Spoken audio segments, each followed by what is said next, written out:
Type करें और bell icon press करें ताकि आगे आने वाली वीडियो आपको आसानी से मिल सके, उसका नोटिफिकेशन आपको मिल जाए।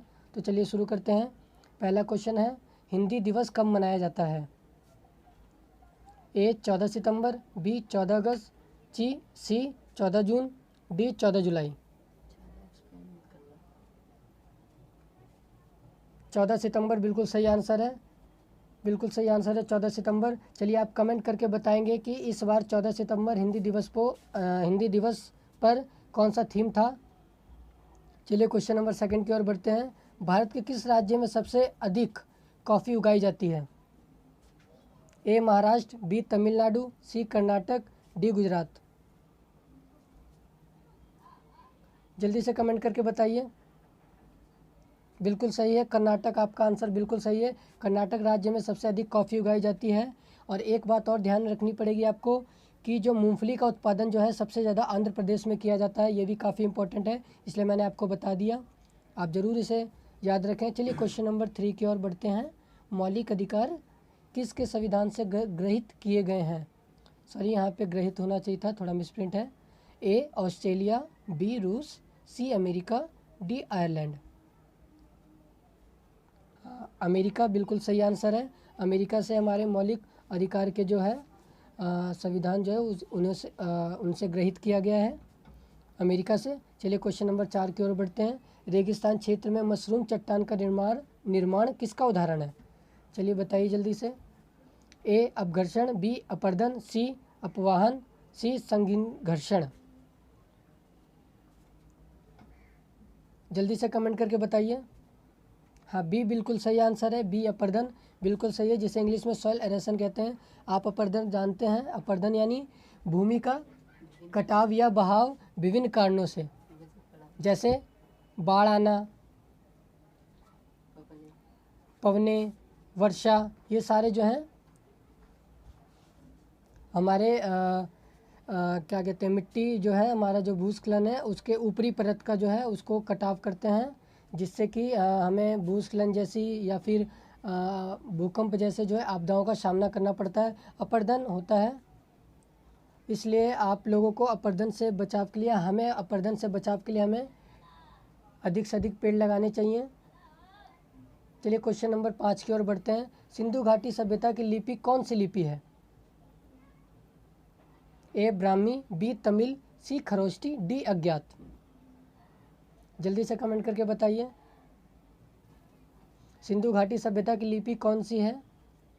डी अज्ञात बिल्कुल सही आंसर है आप सभी का, अज्ञात इसका आंसर सही है, क्योंकि सिंधु घाटी की जो सभ्यता की जो लिपि है वो चित्रात्मक लिपि है।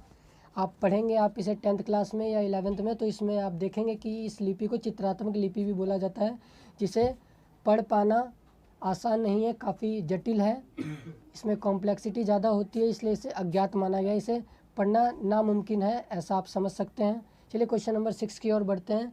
वह मिट्टी जो वर्षा के कारण गहन निक्षालन की ओर प्रवृत्त है क्या कहलाती है? ए जलोढ़, बी लैटराइट, सी लाल, डी काली। ये मृदा के प्रकार हैं। चलिए जल्दी से बताइए क्या होना चाहिए इसका आंसर। सी लाल बिल्कुल सही आंसर है इसका। ध्यान दीजिएगा, लाल मिट्टी जो है वो निक्षालन की ओर प्रवृत्त है, गहन निक्षालन की ओर प्रवृत्त है। चलिए क्वेश्चन नंबर 7 की ओर बढ़ते हैं। झरिया कोयला क्षेत्र झारखंड के किस जिले में है?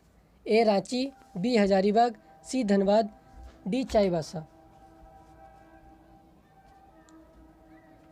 बी हजारीबाग बिल्कुल सही आंसर है।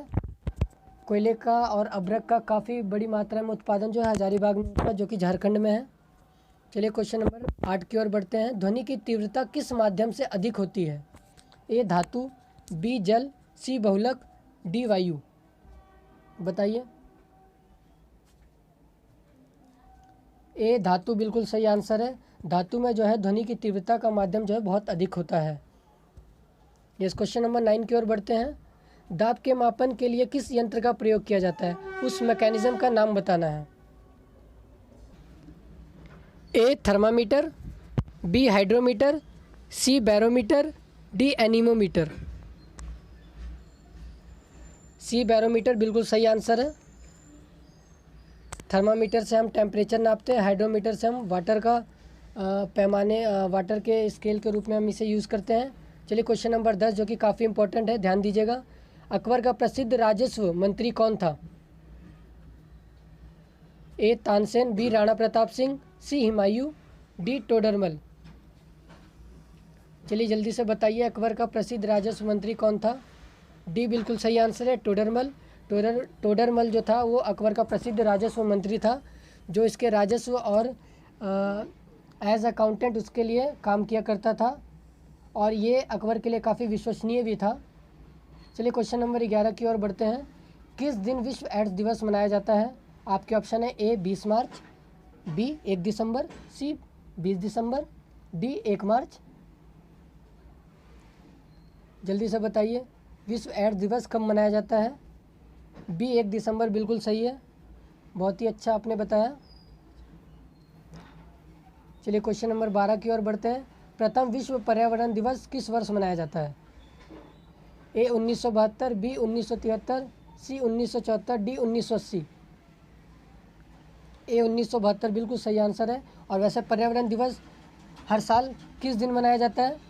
बिल्कुल सही, 5 जून को मनाया जाता है, आप सभी याद रखिएगा, ये काफ़ी इंपॉर्टेंट क्वेश्चन है। 1972 में इसे विश्व में प्रथम बार वर्ष मनाया गया था।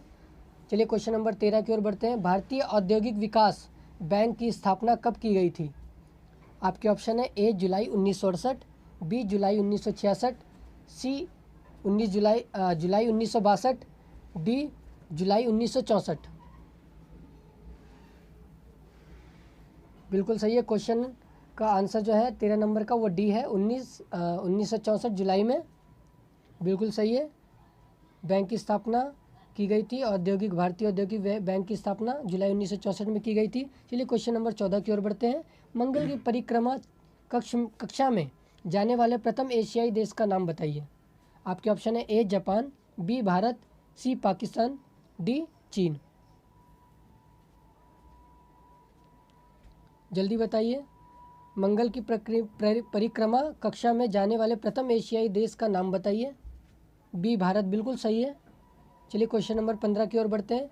भारतीय संविधान में शामिल नीति निर्देशक सिद्धांत किसके संविधान से प्रेरित है? एक बार फिर से क्वेश्चन ध्यान से समझिएगा। भारतीय संविधान में शामिल नीति निर्देशक सिद्धांत किसके संविधान से प्रेरित है? आपके ऑप्शंस ए हैं A America, B Australia, C Canada, C Ireland.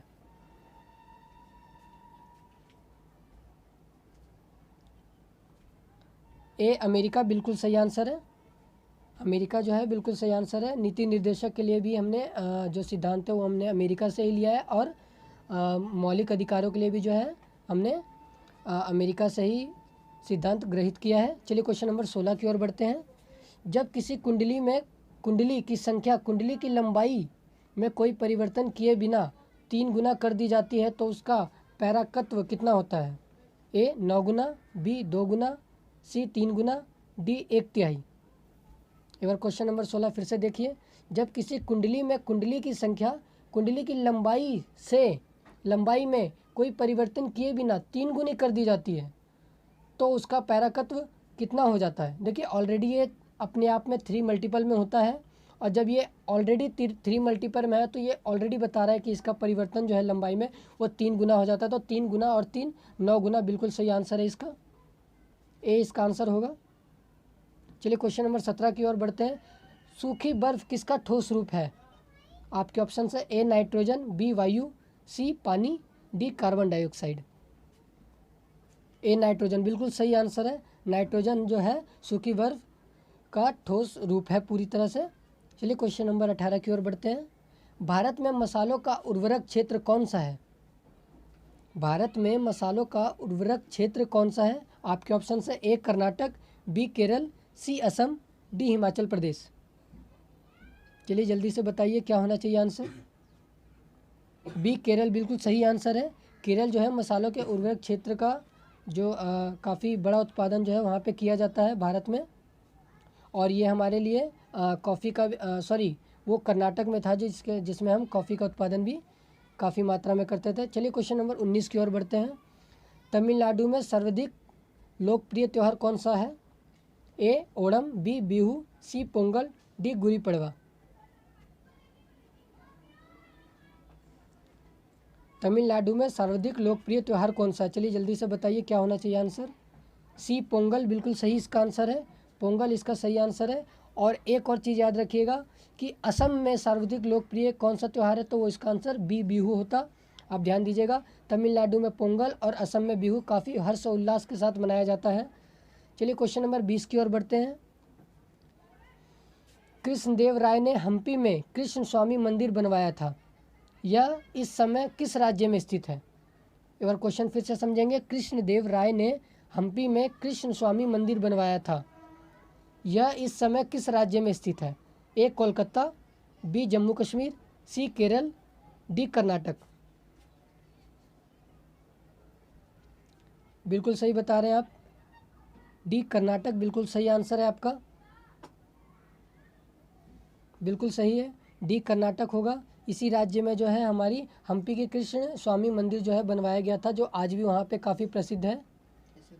चलिए ये 20 क्वेश्चंस पूरे होते हैं। आगे नेक्स्ट क्लास में मैं आपके लिए फिर कुछ इंपॉर्टेंस और 20 क्वेश्चंस लेके आऊँगा। तो अगर आपको वीडियो पसंद आई हो तो इसे लाइक अवश्य करें और औरों को शेयर ज़रूर करें। चलिए धन्यवाद, मिलते हैं नेक्स्ट वीडियो में।